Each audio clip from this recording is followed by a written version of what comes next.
دې موسم کې اکثر د زړه مریضانو دا شکایت وي چې دا مطلب دا د کولیسټرول لپاره هم ډېره ښه ده، بلکې ډرای فروټس د زړه مریض لپاره ښه دي.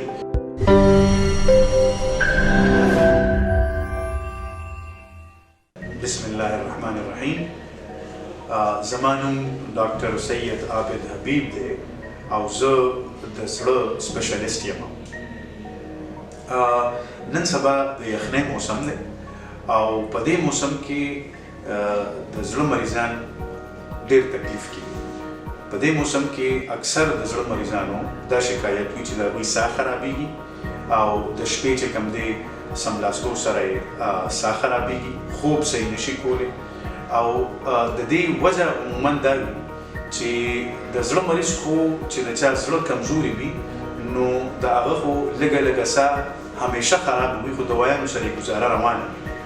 خو په دې موسم کې چې لږ غونته کې سینه خرابه شي، د سینې الرجي ورته وشي، ټوخي بلغم ورته وشي، نو هغې سره د مریضانو ساه ډېره زیاته خرابه شي، دې حده پورې خرابه شي چې هغه بیا هسپتال ته ایمرجنسي ته راشي او دلته بیا هغوی ته اکسیجن لګي او نورې ستنې او دوایانې ورته لګي.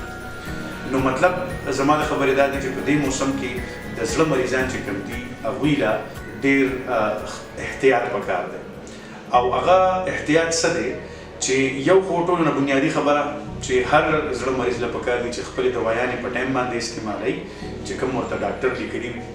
دې نه علاوه د زړه مریض له دا پکار دی چې ځان سینه ګرمه ساتي، چې یخه هوا پرې ډېر نه لګي. اکثر که تاسو وګورئ زموږ په کلو کې که تاسو وګورئ نو باترومونه د کور په یو سر کې وي او کوټې بل سر کې وي او سار مال اکثر زموږ د مشران د زړه مریضان دوی مونځ ته چې راپاسي نو اودس دپاره باتروم ته ځي نو د کوټې نه راوځي په غولي باندې ورشي او بیا باتروم ته ځي نو په لاره کې ډېره یخه هوا پرې ولګي. هغه موسم هغه ټایم داسې وي چې هغې د وجې د دوی سینې خرابه شي او بیا دوی ډېر زیات سالنډي سابندي دې تکلیف سره لکه بیا غریبانانو ژوند ډېر په مشکله کې.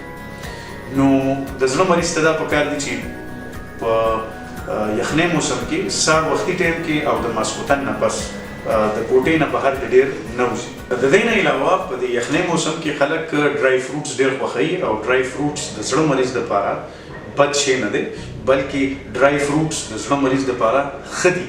که یو مریض بادام، غوزان، کاجو، پستا دا روزانه خوري نو فایده یې ورته ډېره ده، نقصان یې نشته دی د زړه مریض دپاره.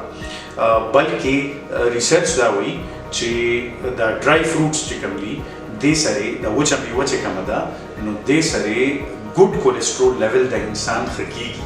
نو مطلب دا د کولیسټرولو دپاره هم ډېره ښه ده.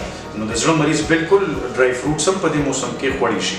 البته کو یو نیم کس ته د یو میوې نه الرجي وي نو هغه د هغه میوه لږ اوایډ کوي. مثال کے طور پہ څه خلکو ته د ممپلیو نه الرجي نو هغه کو د زړه مریض او کو د زړه مریض نه نو خو هغه ته د ممپلیو نه الرجي وي نو هغه له پکار دي چې د ممپلیو نه د پرهیز کوي. بیا نو کو د یو میوې نه چاته الرجي وي وچې میوې نه نو بیا خبره ده کني نو وچې میوې ډرای فروټس د زړه مریض دپاره ډېر فایده ناک دي.